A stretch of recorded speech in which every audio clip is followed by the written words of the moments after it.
satu kalimat aja, Dita, kesehatan reproduksi apa? Nah, dia tuh sebutin satu kalimat aja. Keadaan sehat secara fisik, mental, sosial secara utuh. Kesehatan reproduksi itu dia baik, yang baik gitu secara fisik, mental juga sosial dari remaja itu kali. Remaja itu harus mengerti dong kesehatan tentang reproduksi. Nah, bagaimana nanti mereka bisa menjadi remaja yang baik kalau kesehatan reproduksi aja mereka tidak mengerti gitu. Fungsi dari organ reproduksi suatu wanita dan laki-laki. Kalau menurut aku ya lebih ke bagaimana cara kita untuk merawat diri kita, terutama untuk organ-organ reproduksi kita, kayak misalkan gimana kita caranya untuk membersihkan vagina kita, merawat agar tetap sehat, terus juga nggak cuma menjaga organ reproduksi, tapi Kespro itu luas juga gitu, ada juga gimana sih tentang menstruasi, mimpi basah, gimana cara kita sebagai remaja untuk lebih bertanggung jawab atas apa yang ada di tubuh kita. Kita sebagai misalkan wanita kayak menjaga bagian maaf ya kalau nyebut vagina gitu.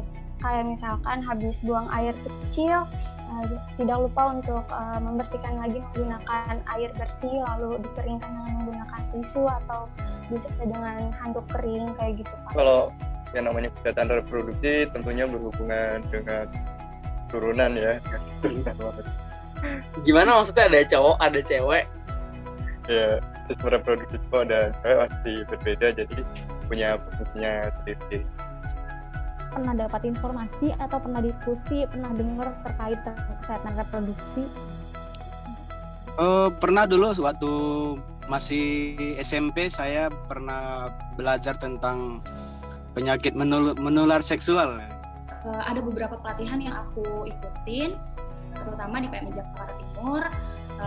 Dimulai dari awal banget, itu aku sebenarnya belum terlalu concern tentang Kespro ini, dan akhirnya aku mengikuti pelatihan fasilitator pendidikan remaja sebaya di PMI Jakarta Timur. Di situ belajar tentang Kespro, terus tentang remaja, pacaran sehat, dan lain-lain, itu ada banyak. Menurut saya sih Kak, di usia 8 sampai 14 tahunan Kak, dan sampai sekarang. Dari 8 tahun jadi dimulai mereka diedukasi tentang kesehatan reproduksi ya Kak? Iya. Khususnya cewek ya, mungkin tiap bulan. Kalau menurutku penting banget ya untuk membahas hal seperti ini, apalagi di Indonesia itu masih tabu ya kalau membahas hal-hal yang berkaitan dengan reproduksi, sedangkan itu penting banget apalagi untuk remaja, pengetahuan seperti itu, mana sih gimana cara menjaga kesehatan reproduksi pada dirinya masing-masing. Kalau Ika sendiri pertama kali tahunya dari teman sebaya atau dari online misalkan? Waktu itu sih dari keluarga dulu sih ya Kak, tentunya. Kayak misalkan pas awal menstruasi itu kayak nanti pakai pembalutnya tuh kayak gini, cara memakai pembalutnya tuh gimana, kemudian nanti kalau misalkan menstruasi nanti harus dicuci pembalutnya gitu.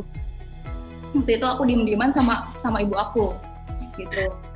Nah, karena nggak terbiasa untuk komunikasi secara personal sama orang tua. Jadi menurut aku lebih baik lagi kalau misalkan tentang Kespro ini diberikan ke bahkan anak kecil juga dikasih tahu apa itu penis, apa itu vagina dengan benar gitu. Jadi lebih terbuka untuk membicarakan hal-hal mengenai Kespro, terutama sama orang terdekatnya gitu. Jadi penting banget sih, nggak harus dari remaja, tapi bahkan lebih awal dari itu gitu, supaya nggak tabu lagi tentang Kespro. Pendidikan dari orang tua dulu ya Kak, tentang yang kayak edukasi dini mengenai reproduksi, entah edukasi seks sedang dini kayak gitu. Nah, kalau dari saya pribadi lebih enak kayak gitu tuh cari informasi pada saat usia seperti ini, kan banyak tuh dari misalkan kayak TikTok kayak gitu Kak. Pernah buka nggak di TikTok? Pernah sih Kak, kan sekarang banyak tuh yang muncul inspirasi dari dokter-dokter muda kayak gitu, dia yang menjelaskan secara yang mudah diterima sama orang-orang awam lah ibaratkan kayak gitu. Dan salah satunya kamu gitu ya. Iya.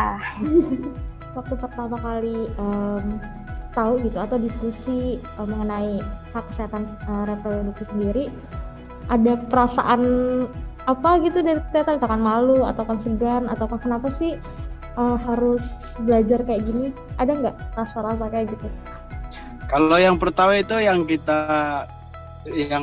orang remaja itu rasakan sih sebenarnya lucu gitu, dalam berdiskusi mengenai kesehatan reproduksi gitu. Yang pertama itu lucu, lalu sifatnya menyenangkan karena kita sendiri pun di belajar IPA itu kan dia ketika masuk organ reproduksi itu senang gitu untuk belajar.